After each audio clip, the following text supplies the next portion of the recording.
Kasih karunia dan damai sejahtera Allah Bapa kita dan anaknya Tuhan Yesus Kristus menyertai saudara. Amin. Shalom, saudaraku yang terkasih di dalam nama Tuhan Yesus Kristus. Senang bisa menyapa saudara di tempat saudara berada hari ini. Dalam dimensi yang berbeda, tetapi dalam dunia yang sama. Sebagai insan yang diciptakan untuk Tuhan, sebelum melakukan rangkaian aktivitas kita pada hari ini, marilah kita mengawalinya dengan mendengarkan firman Tuhan.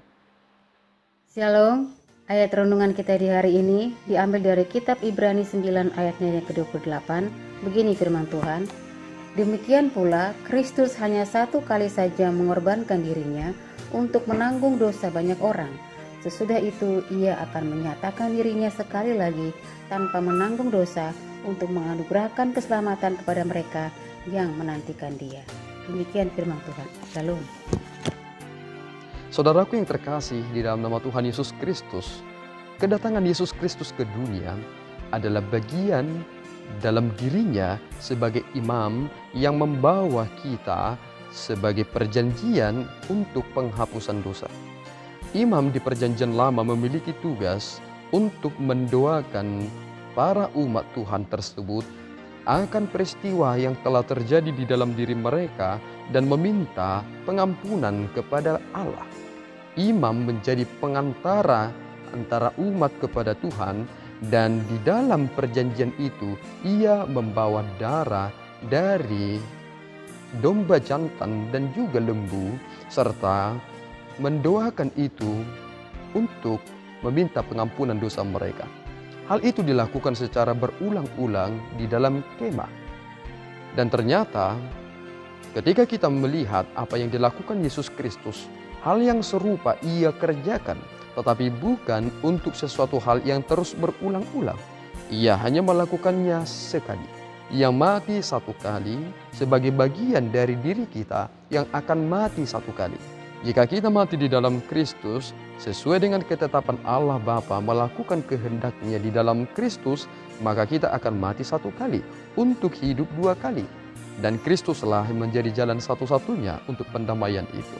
Kemah yang dibangun oleh Musa, artinya itu seperti bagian dari replika bagaimana kemah yang sesungguhnya itu adalah sorga.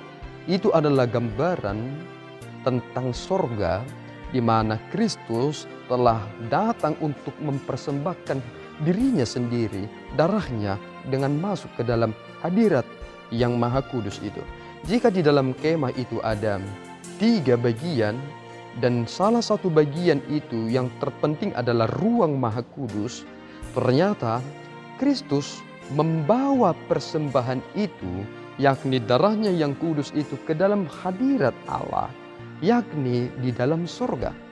Sehingga ia tidak berulang-ulang untuk melakukannya, ia tetap di surga. Dan ketika ia datang ke dunia ini, ia tidak lagi mengorbankan dirinya untuk menanggung dosa banyak orang, tetapi menyatakan sekali lagi tanpa menanggung dosa untuk menganugerahkan keselamatan kepada mereka yang menantikan dia. Yesus pernah berkata kepada murid-muridnya, adalah baik ketika aku meninggalkan kamu. Karena jika Yesus Kristus tidak hadir ke hadirat Bapa dalam ruang yang maha kudus itu, maka apa yang ia kerjakan di dunia ini belum selesai. Ternyata inilah jaminan satu-satunya yang kita dapatkan, bahwa Kristus adalah perantara saudara dengan saya, sehingga ketika ia membawa dirinya, darahnya yang kudus itu ke hadirat Bapa di ruang yang maha kudus, itulah yang menjadi perjanjian damai bagi kita kepada Allah. Yesus Kristus adalah penghubung perjanjian baru. Di perjanjian lama, hal itu kita lihat, tetapi kita sulit untuk mengerti itu. Tetapi setelah Kristus menggenapinya, maka terbukalah mata rohani kita untuk melihat ternyata Yesus Kristus menyelesaikan segala perkara itu.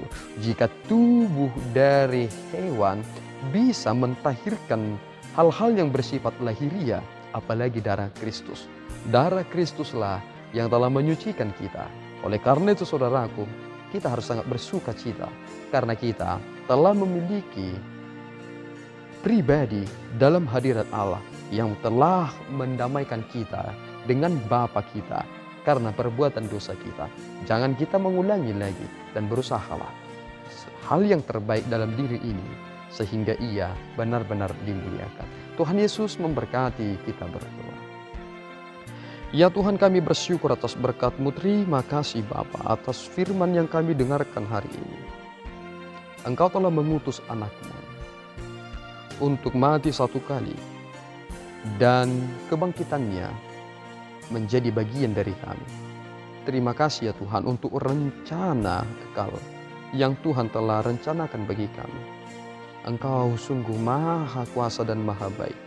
Engkau tidak menginginkan kami supaya jatuh ke dalam lembah kekelaman itu.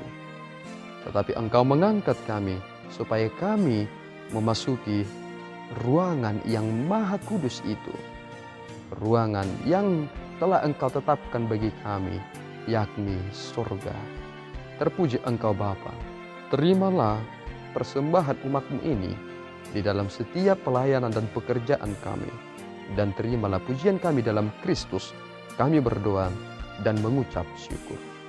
Anugerah Tuhan kita Yesus Kristus, kasih setia Allah Bapa, dan persekutuan Roh Kudus menyertai saudara. Amin. Tuhan Yesus memberkati.